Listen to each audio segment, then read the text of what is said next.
Assalamu alaikum students. Hopefully you will be fine. Today in numerical analysis we will discuss about the central difference formula.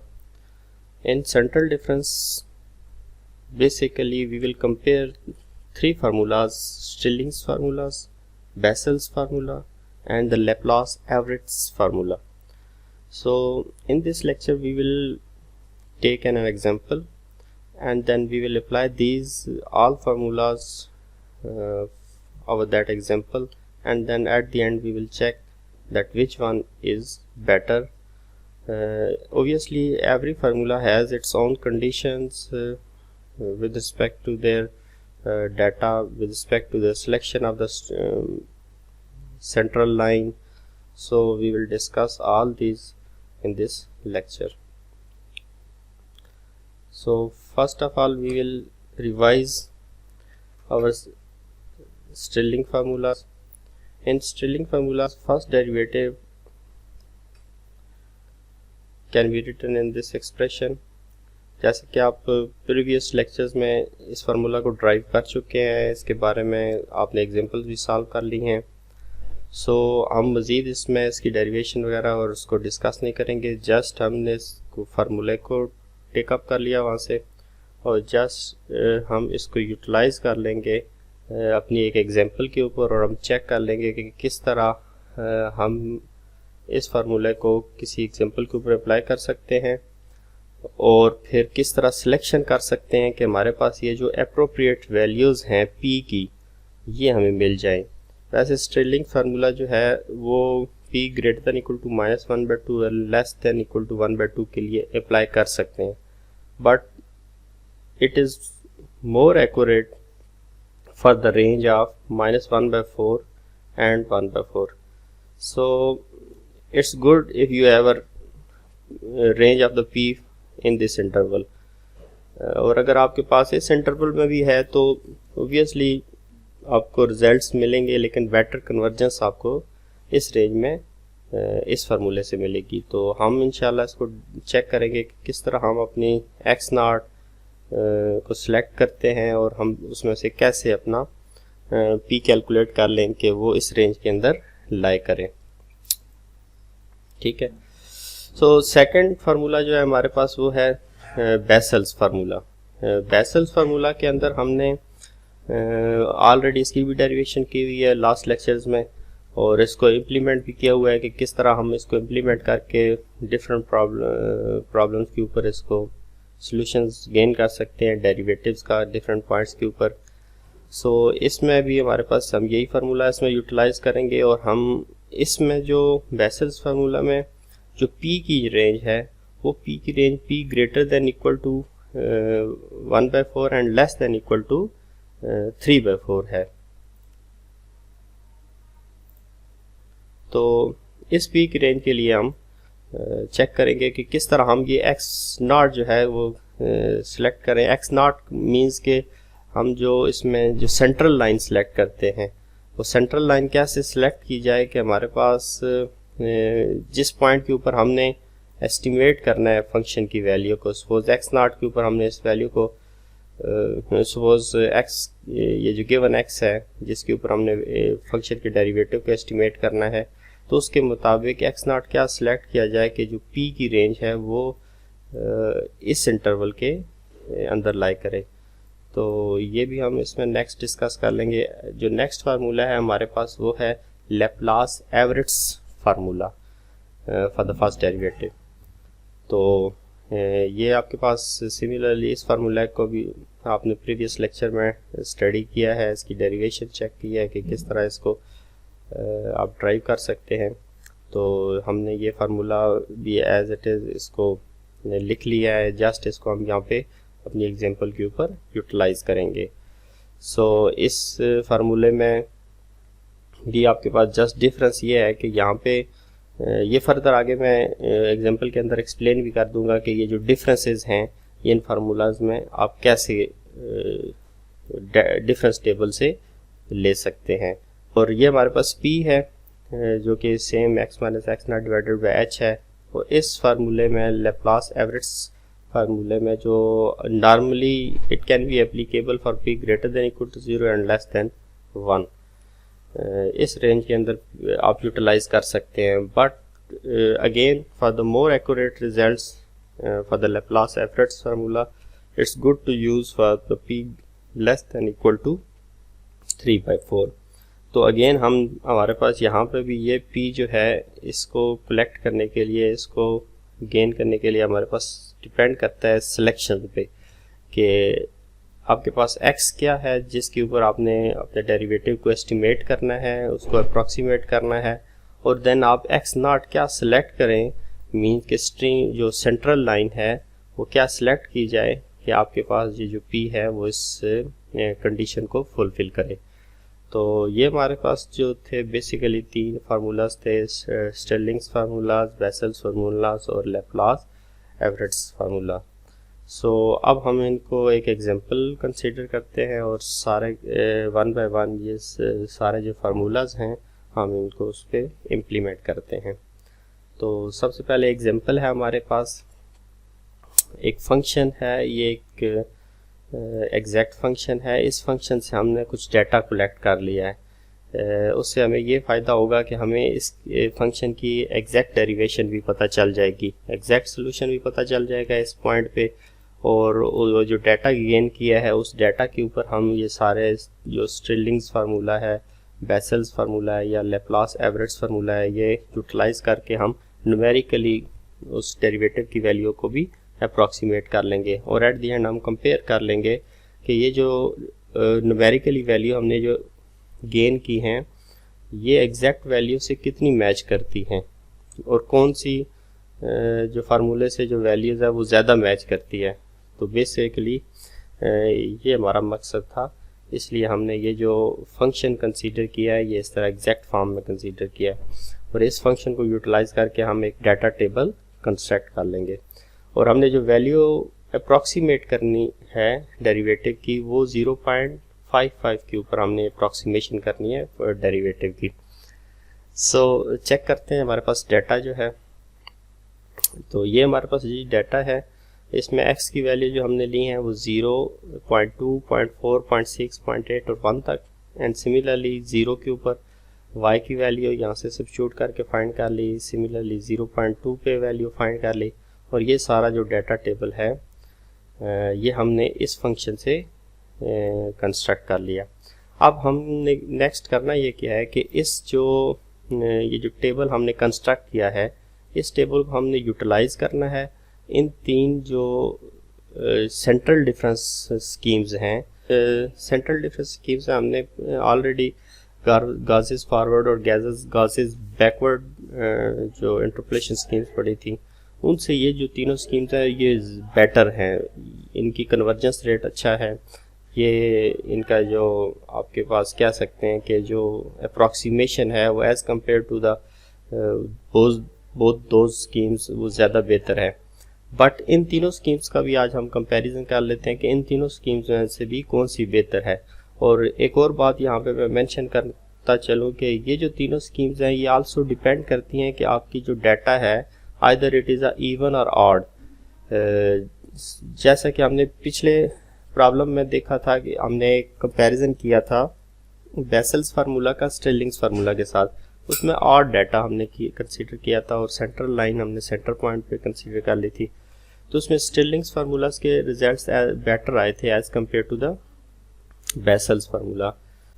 Even number of points consider करने का एक मकसद ये भी है कि आप इजीली अंडरस्टैंड कर सकेंगे कि किस तरह हमने अपने जो मिड पॉइंट्स हैं x0 वो सिलेक्ट करने हैं। आइदर x मिड पॉइंट्स में अब आपके पास 2 सेंट्रल लाइंस आ रही हैं, 1.4 पे भी 1.6 पे भी, तो ये इसकी सिलेक्शन भी पता चल जाएगी और इसकी सिलेक्शन भी आल्सो डिपेंड करती है आपकी जो p आपने मेथड के लिए फाइंड करना होता है। हर मेथड की जो p की रेंज है वो डिफरेंट होती है, तो p equal to x minus x0 divided by h है, तो यहाँ पे जो डिपेंड करता है कि क्या आपने अप्रॉक्सीमेट करना है और उसके मुताबिक x0 क्या सिलेक्ट किया जाए कि ये जो p की रेंज है उस स्टिरलिंग्स फार्मूला के लिहाज से या बेसल्स फार्मूला के लिहाज से या लैप्लास एवरेज फार्मूला के लिहाज से सेटिस्फाई कर जाए।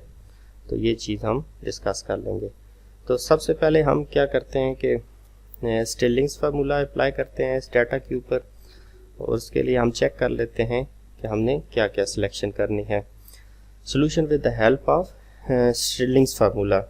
तो जैसे कि हमने ऑलरेडी डिस्कस किया है कि जो स्टिलिंग्स फार्मूला है उसमें p की जो रेंज है, मोर एक्यूरेट रिजल्ट्स के लिए p की range greater than equal to -1/4 और लेस देन इक्वल टू 1/4 होनी चाहिए। अगर इसमें p लाई करेगा तो आपके पास रिजल्ट्स हैं वो डेफिनेटली एक्यूरेट आएंगे।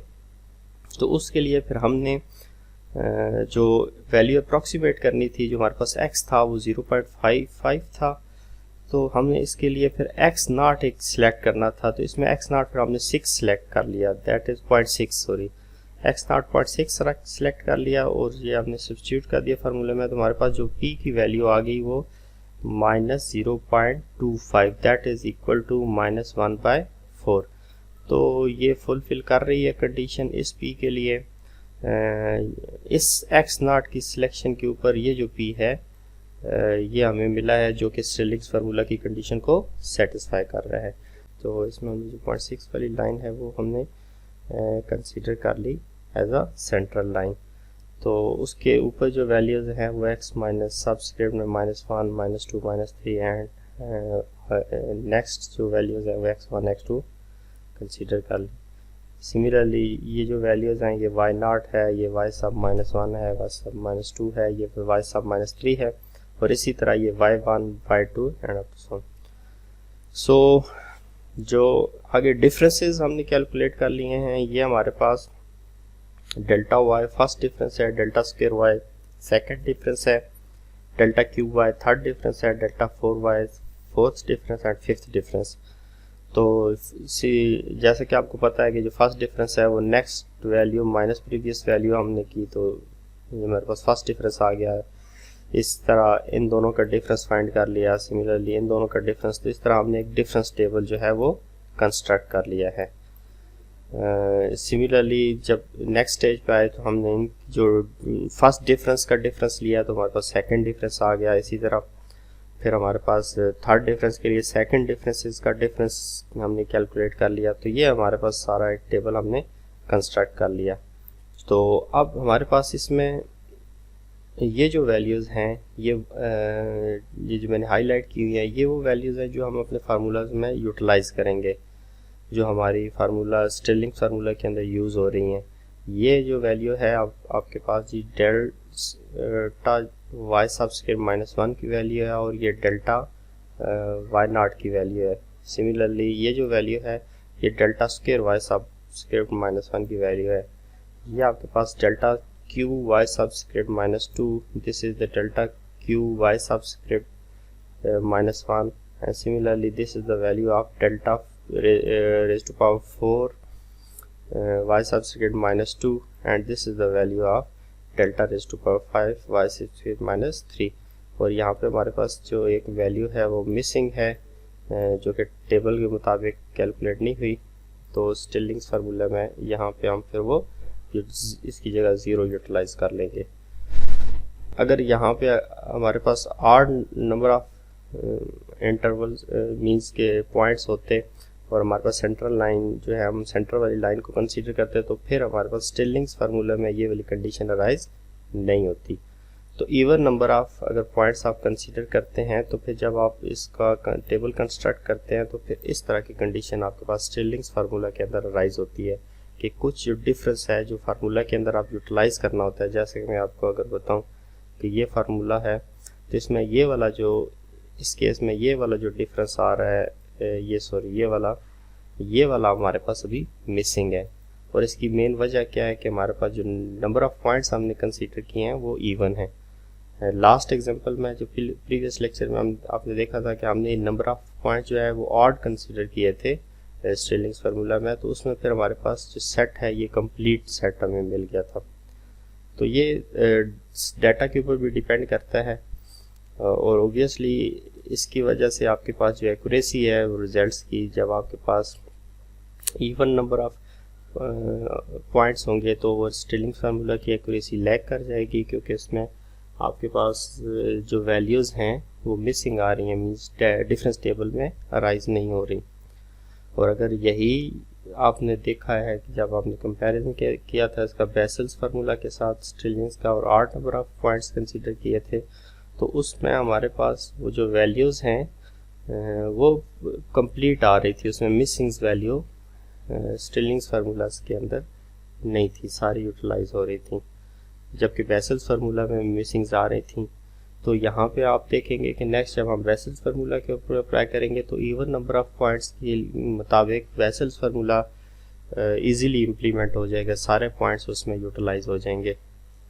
तो ये जो इवन नंबर ऑफ पॉइंट्स अगर आपके पास गिवन हो और ऑड नंबर ऑफ पॉइंट्स ये गिवन हो तो उस पर भी आपके जो फार्मूला है वो डिपेंड करता है। तो हम ये सारे डिफरेंसेस यहाँ पे सब्स्टिट्यूट करते हैं जो हमने डिफरेंस टेबल में कैलकुलेट किए हैं, जैसे कि ये delta y naught, delta y minus one, ये वैल्यूज़ ये है delta y naught, delta y minus one, ये जो हाईलाइटेड वैल्यूज़ हैं ये सारी की सारी हम इस फार्मूला के अंदर सब्स्टिट्यूट कर देंगे। उसके बाद पी की वैल्यूज़ ऑलरेडी हमने कैलकुलेट की हैं, वो है हमारे पास -0.25। तो ये वैल्यू सब्स्टिट्यूट कर देंगे। सब्स्टिट्यूट करने के बाद इसको हमने सिंप्लीफाई कर लिया। सिंप्लीफाई करने के बाद जो हमारे पास वैल्यूज़ आई है स्टिलिंग फार्मूला की मदद से, दैट इज़ 2.7332219401। तो ये स्टिलिंग फार्मूला की मदद से हमने रिज़ल्ट अचीव कर लिया है। अब हम इसी रिज़ल्ट को ज़रा कंपेयर करते हैं अपना एग्जैक्ट वैल्यू से। जैसे कि हमें पता है कि ये जो डाटा है वो हमने जो जिस फंक्शन से कंसीडर किया है वो था, सबसे पहले हम यहाँ पे फंक्शन डिफाइन कर लेते हैं SYMS x variable and the function is f is equal to x plus exponential of f e raised to power x। तो ये हमारा पास फंक्शन आकर डिफाइन हो गया। अब हमने इस फंक्शन को डिफरेंशिएट करना है। तो डिफरेंशिएट करने के लिए हम इसके लिए कमांड जो यूज़ करते हैं DHFF of the function with respect to x। तो ये डेरिवेटिव हमारे पास उस फंक्शन का आ गया। अब हम इस फंक्शन की वैल्यू फाइंड आउट कर लेंगे 0.55 पे। तो इसके लिए हम कमांड यूज़ करते हैं substitute value of the function derivative 0.55। So this is our required result. और इसको अगर हम न्यूमेरिकली इसका आंसर देखना चाहें, डबल की कमांड यूज़ करते हैं, double DF double substitute derivative of the function at 0.55। so this is our exact result। और जो हमारे पास अप्रॉक्सीमेटेड रिजल्ट था वो था 2.73322194 तो ये अप्रॉक्सीमेटली पॉइंट के बाद 4 प्लेसेस तक मैच कर रहा है एग्जैक्ट के साथ। So obviously no doubt it is a good approximation. But next अब हम चेक कर लेते हैं कि बाकी जो हमारे पास बेसल्स फार्मूला है और जो लेप्लास एवरेट्स फार्मूला है उसकी मदद से हमारे पास कैसे रिजल्ट्स हमें मिलते हैं। So now let's come to the Bessel's interpolation formula. और बेसल्स के लिए हमें पता है कि जो रेंज ऑफ द पी है that should be greater than equal to 1/4 and less than equal to 3/4। सो इसके लिए जो हमने x नॉट सेलेक्ट किया है दैट इज़ 0.4। तो अगर ये वाला x नॉट 0.4 सेलेक्ट किया जाए और x ऑलरेडी हमें पता है जिस पॉइंट पे हमने डेरिवेटिव अप्रॉक्सीमेट करना है दैट इज़ 0.55। सब्स्टिट्यूट करने के बाद हमें जो फाइनली p की वैल्यू मिली है दैट इज़ 0.75। सो ये जो वैल्यू है ये इस रेंज के अंदर एग्जिस्ट कर रही है। तो इट्स मीन कि हम इस सिलेक्शन के मुताबिक बेसल्स फार्मूला यूटिलाइज कर सकते हैं। तो हमारे पास अब जो डिफरेंस टेबल है वो चेंज हो जाएगा। ये इसके मुताबिक जो हमने सेंट्रल लाइन है वो हमारी अब शिफ्ट हो जाएगी that is x naught is equal to 0.4 और इससे ऊपर वाली वैल्यू जो x -1 that is 2 x subscript -2 that is 0 और इससे फॉरवर्ड वैल्यू जो है x नॉट से ऑनवर्ड x1 x2 x3 है। इसी तरह ये उनके करस्पॉन्डिंग y की वैल्यूज़ हैं, फंक्शन की वैल्यूज़, और ये जो वैल्यूज़ हैं आगे डिफरेंसेस हैं। डिफरेंसेस सेम उसी वे में हम कैलकुलेट करेंगे, जस्ट फर्क डिफरेंस जो स्टिलिंग्स फार्मूला में डिफरेंस टेबल है और ये जो अभी बेसल्स फार्मूला के मुताबिक हमने डिफरेंस टेबल बनाया है, इसमें जब डिफरेंस जो है वो जस्ट सेंट्रल लाइन का है। सेंट्रल लाइन हमने अपने लिहाज से ऐसे सिलेक्ट की ताकि उसमें जो P है वो ऐसा आ जाए कि आपके पास उस रेंज के अंदर वो लाई कर जाए। तो इस बेसल फार्मूला जो है इसमें आपके पास आपको जो वैल्यूज रिक्वायर्ड है वो डेल्टा वाई नॉट है, delta square y subscript -1, delta square y naught, इसी तरह डेल्टा क्यू वाई -1 और ये अप टू सॉन। तो ये जो हाईलाइटेड वैल्यूज़ हैं ये सारी वो वैल्यूज़ हैं जो हमें बेसिस फार्मूला के लिए रिक्वायर्ड हैं। और इसमें अगर आप चेक करें तो ये सारी वैल्यूज़ यूटिलाइज हो रही हैं।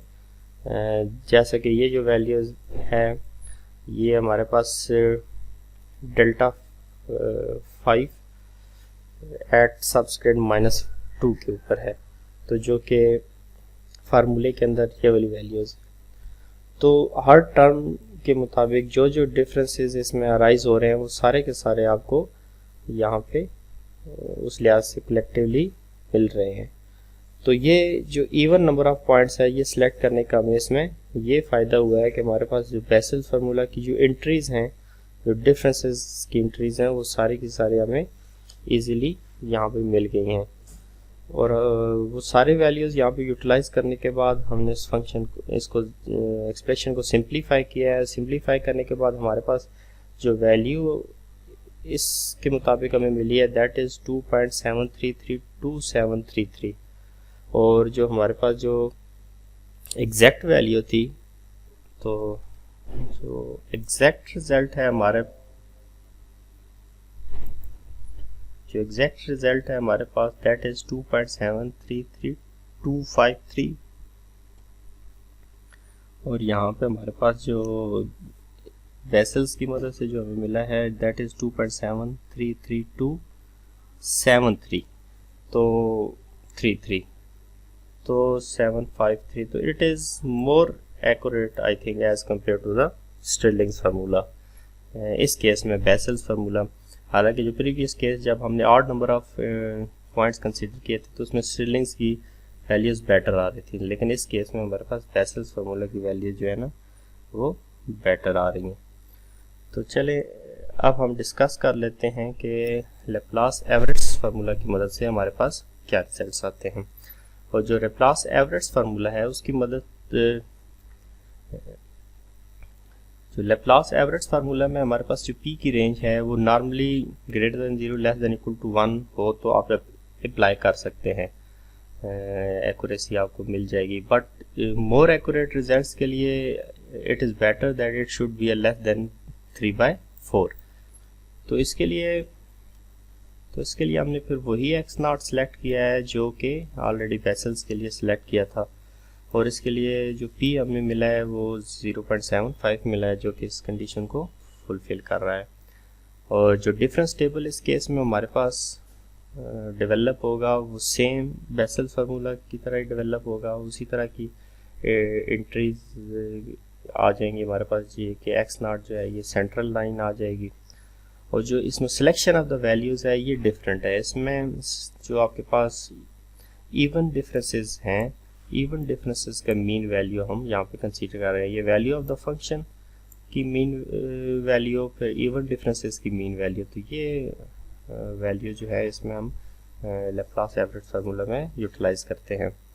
तो ये हमारे पास लेप्लास एवरेज फार्मूला है। इसमें ये जो फर्स्ट सेक्शन है ये आपके पास वो वैल्यूज़ हैं जो सेंट्रल लाइन पे लाई कर रही हैं, और सेकंड जो हमारे पास सेकंड सेक्शन में जो वैल्यूज़ आ रही हैं ये वाली वो वैल्यूज़ हैं जो below the central line arise कर रही हैं, ये दिस वन।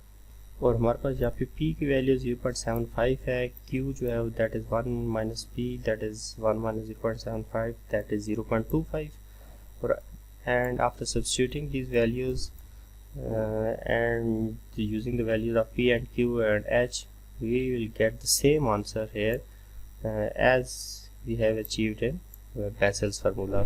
So इस केस में हमारे पास Bessel's formula और लेप्लास एवरेज फार्मूला के जो रिजल्ट्स हैं वो बिल्कुल सेम, एग्जैक्टली सेम आ रहे हैं। तो इसमें हम ये भी कंक्लूड कर सकते हैं कि इवन नंबर ऑफ पॉइंट्स अगर हमारे पास गिवन हो और हम एक ही सेंट्रल लाइन सेलेक्ट करें तो उस केस में हमारे पास जो बेसेल्स फार्मूला की मदद से जो रिजल्ट्स हमें मिल रहे हैं और जो लेप्लास एवरेज की मदद से रिजल्ट्स मिल रहे हैं that is approximately same. So but these results are better than the Stirling's formulas. तो ये हमारे पास एक कंपैरिजन था, ओवरव्यू था कि आप किस तरह सेलेक्ट कर सकते हैं, अपनी सेंट्रल लाइन सेलेक्ट कर सकते हैं रिजल्ट्स को अप्रॉक्सीमेट करने के लिए, किस तरह आपने एक्स नॉट सेलेक्ट करना है कि आपका पी जो पी है अप्रोप्रिएट जो इंटरवल गिवन है उसके अंदर लाई करे ताकि आपको एक रैपिड कन्वर्जेंस मिले और जो रिजल्ट्स हैं वो मोर रिलायबल मिले। तो ये आज का हमारा लेक्चर था। These are the references. Thank you very much, students. If you feel any problem, you can discuss freely.